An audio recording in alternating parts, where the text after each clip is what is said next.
tungkol sa noontime show. Agad na humiling ng paumanhin ang It's Your Lucky Day host na si Luis Manzano matapos ang pagbibitiw ng joke ng isa sa mga co-host niya sa nasabing show. Sa naging episode ng It's Your Lucky Day nitong Martes, October 24, 2023, sinagot ng bawat host ang question of the day na ano ang isang desisyon ninyo sa buhay na pinili nyong gawin noon pero ngayon pinagtatawanan nyo na lang.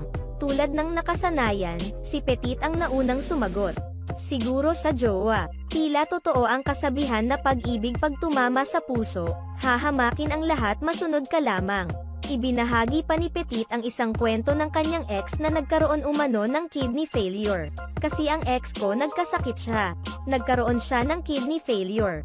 Kailangan po ng donasyon ng kidney para sa kanya, so yung lola ko kinausap ko na baka pwedeng ibigay mo na lang ang kidney mo kasi bata pa siya.